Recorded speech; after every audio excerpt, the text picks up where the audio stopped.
लोकसभा चुनाव संपन्न हो चुका है। इस साल के आखिर में महाराष्ट्र में विधानसभा चुनाव होगा, जिसकी तैयारी में राजनीतिक पार्टियां लग गई हैं।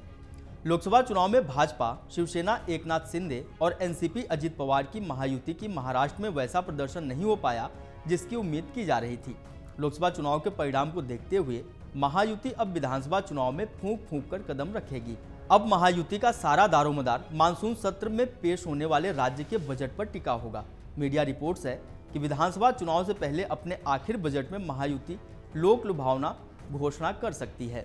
अब चर्चा है कि वित्त विभाग संभालने वाले deputy CM Ajit Pawar budget में मराठा आरक्षण, अल्पसंख्यक कल्याण के अलावा किसानों को लेकर बड़ी घोषणा कर सकते हैं। दूसरी ओर विपक्षी महाविकास अघाड़ी भी किसानों की आत्महत्या, सूखा, पेपर लीक और ओबीसी रिजर्वेशन समेत कई मुद्दों को लेकर सरकार को घेरने की तैयारी में जुट गया है। आपको बता दें कि महाराष्ट्र का बजट सेशन गुरुवार से शुरू हो रहा है। लोकसभा चुनावों के बाद होने वाले इस मानसून सत्र के हंगामेदार रहने की उम्मीद की जा रही है। लोकसभा चुनाव में बड़ी जीत के कारण विपक्ष उत्साहित है। लोकसभा चुनाव में महाविकास अघाड़ी को 30 में से महायुति को सिर्फ 17 सीटें मिली थीं। एक सीट एआईएमआईएम के खाते में गई थी। अब महायुति के सामने विधानसभा चुनाव में जीतने की चुनौती है। एनडीए की सरकार ओबीसी रिजर्वेशन, पेपर लीक मामला और किसानों के मुद्दे पर भी घिरी है।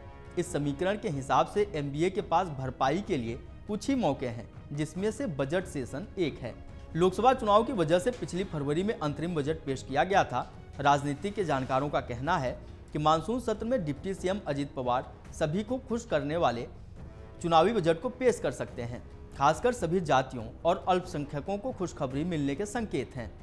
मराठा रिजर्वेशन की मांग कर रहे मनोज जारांगे ने 13 जुलाई तक की मोहलत दी है। दूसरी ओर लक्ष्मण हाके और नवनाथ वाघमारे ओबीसी कोटे में मराठों को शामिल करने का विरोध कर रहे हैं। विपक्ष भी महाराष्ट्र में जातीय जनगणना की मांग कर रहा है। इन सब चुनौतियों से निपटने के लिए बजट में ओबीसी के लिए बड़ी घोषणा की उम्मीद की जा रही है। इसके अलावा किसानों के लिए मुआवजे का ऐलान भी हो सकता है। सूखे से राहत के लिए सरकार फसलों के समर्थन मूल्य में बढ़ोतरी कर सकती है। इसके अलावा अल्पसंख्यकों को भी राहत देने की तैयारी की जा रही है।